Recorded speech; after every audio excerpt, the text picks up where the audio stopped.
you know what? This is going to be a new era for Dicey Exploits. I'm going to grow out my beard. I don't care if people say it doesn't suit me or how itchy it gets. I'm going to create, hopefully, interesting and unique content that will intrigue everyone that watches it. But most of all, I'm going to diversify the games I play, so I'm not mentioning Pandemic in pretty much every single video. It's like 20% of my content now. I need to switch things up. Let me explain.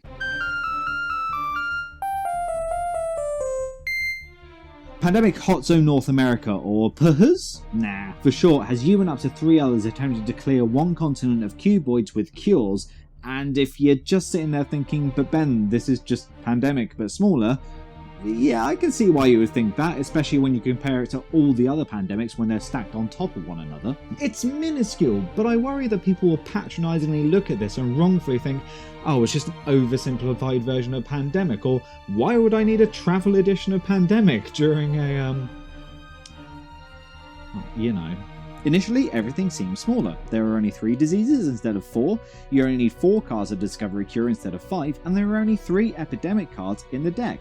Not only that, there's a boot to cuteness morale, with all the cards being smaller, as well as all the pawns being 0.3 atoms shorter than their original counterparts. But it doesn't take a deep delve to realise that this shrinkage is there to be more deadly than Diddy. Hey, I have to edit this later and I'm already getting sick of the sound of my own voice, and you're sitting there making noises like that to pierce my eardrums as well as collectively patronise everyone involved with making this game? The very thing we said we weren't going to do? Don't make that noise again. Yeah, okay, yep, sure, that's fair. It's easy to run out of cubes and lose the game when there's less of them to dish out and a small number of viruses that can spawn, especially if a 4 cube needs to be added to a city causing an outbreak, of which Hot Zone will only allow 4 of before rightfully kicking you out for not taking this pandemic seriously. Because this is now such a concentrated area, it's pretty easy for a cube to find a friend in a neighbouring city, and it's harder to get to them as you can't build research stations anymore that would allow you to freely ferry yourself between the two. Instead, there is only one CDC in Atlanta that's printed across miles of American land, just like in real life. And that puts us at the final horrible point that we kind of have to dwell on. There's a lot less of these in Hot Zone.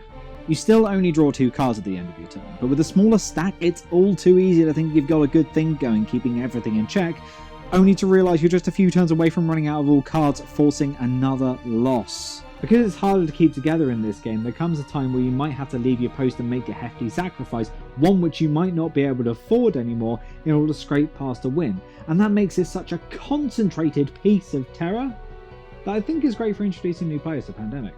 In vanilla Pandemic, the opening turns are sort of a scene setter, and whilst players aren't faffing about whilst danger zones open up across the globe, you're looking for who has a decent hand of cards to make your first milestones and kick off your cures. That emergent puzzle is something fans of the series love, but it's the end game where everything has to come together, when you only have, hopefully, a few more cures left to find and the player deck has hit the teens. They all come together as a team, and the wins and losses that occur in those moments, they're the ones that are worth talking about. But when I introduce Pandemic to some people, especially those that haven't played modern tabletop games before, they can sometimes burn out before they hit that point. Even if you explain everything fully, the scope of the board and the multiple objectives may lead to some people not truly understanding their purpose in this game, sitting back and going, maybe I'll just clear up some cubes, or even worse, potentially encouraging someone to step up as an alpha gamer and take their turns for them, leading them to get to the point of the end game and just kind of letting it drift over their head, when really